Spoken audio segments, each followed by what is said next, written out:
Alright, hey yo guys, welcome back. So this is probably our first and maybe last only ever unboxing of Player's Guide. So today we're taking a look at the Final Fantasy 15 Noctis Ultimate Collector's Edition Player's Guide. This is different from the standard release of the Player's Guide due to the fact it includes its own exclusive accessories. So first off, this is the box I see, Final Fantasy 15 Player's Guide, Noctis Ultimate Collector's. It's a really simple black box. Here's a bunch of Japanese shit. Oh, it is a. Oh, here's something other shit. Here's the Japanese shit.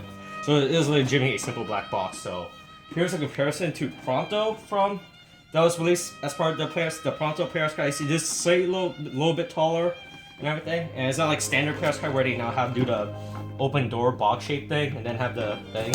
This is legitimately all throughout just a simple black box. So when we open up the box,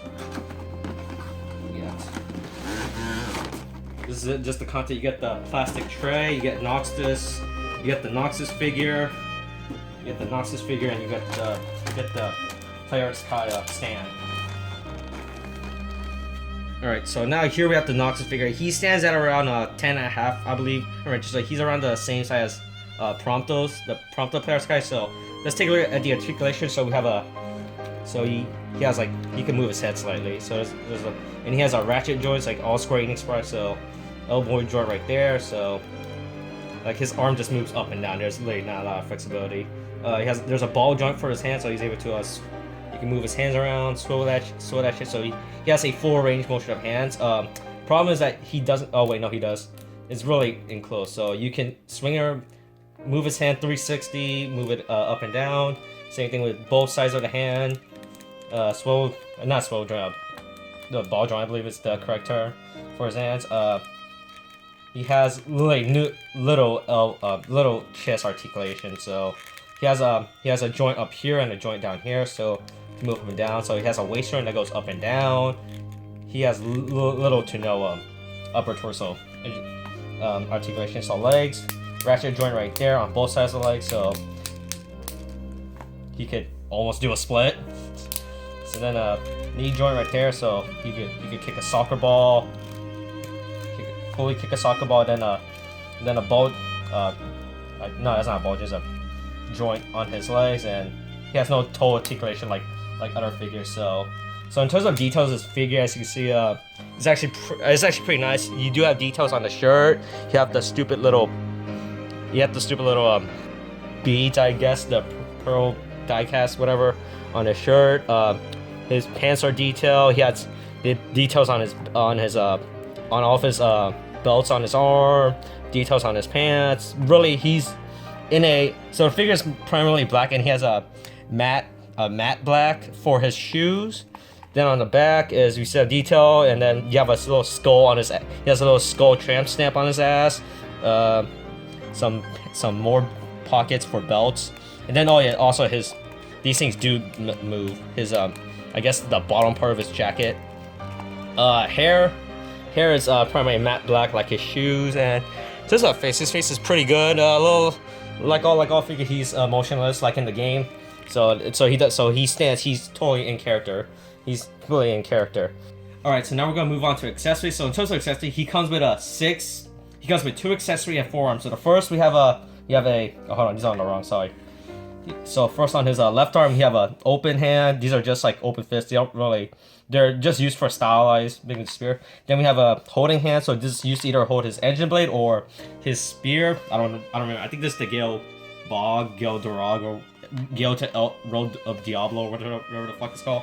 Then on his right arm, same thing. We have a weapons holding hand, and we have a open hand. And the hands that comes with the regular figures are his fist closing hands. So that's it in terms of accessories.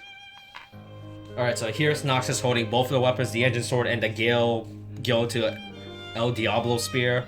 So I see the only problem is that it's a pain to get on because the joints, the closing fists are really tight, and you have to like kind of force your way for the weapons into the hand. So it's a pain, but as it looks pretty fucking fun. You can hold both with one. You can hold both weapons in one hand if you choose to. There's make him do some weird anime bullshit stance, right? And the spear is really nice. I'm not gonna lie. Probably the spear is probably my favorite weapon that he has compared to the engine sword. Cause this thing is like really super detailed. Like The spear is in a dark silver. Dark silver. You got gold accents right there. What is it? I don't know what this part of the spear is called. It has a darker shade of silver compared to the actual blade. Then you can see a accent within the blade itself.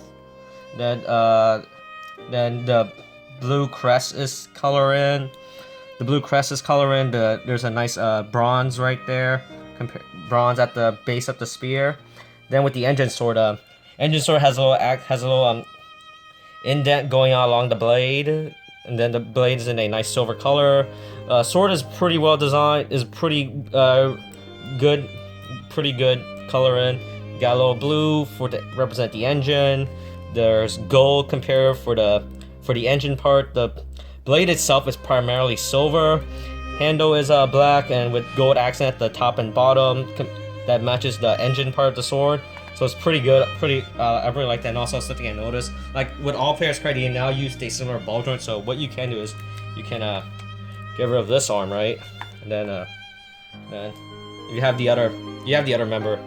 There you go. Noctis now has a gun, just like in the game. He can use a gun, but in the game he sucks with guns. So there you go. If you want to, you can actually swap out all the members' weapon switcher. So like this. So let's take off his spear here. There you go. Now Pronto has a spear. I don't know.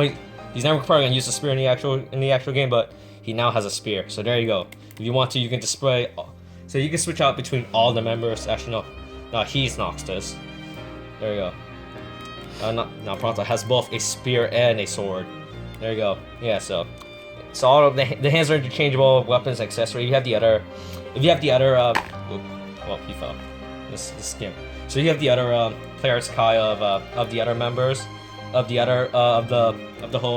group. You can swap their hands out, swap some accessories, and also will work with other players Kai. So if you have like the Cloud players or the Vincent players, they can all just swap around hands. So you can have some fun stuff going on with these guys.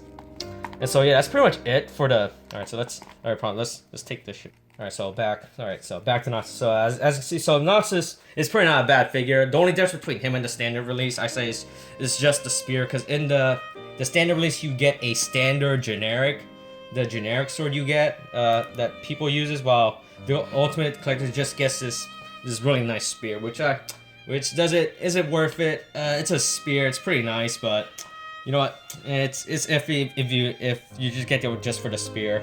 You can also just buy a bootleg Noctis that has the spear, and it'd probably be the same thing, to be honest, right? So above all, Noctis is a pretty nice figure compared to the rest. They're all pretty good. What is it? The shading, the pink skin tone between them differs from what I can tell. So keep that in mind. I'm going to be doing some hand swapping because the skin tones will probably not match all of them. So above all, it's a pretty nice figure. Stay tuned towards the end where we'll do some weird anime poses or some bullshit.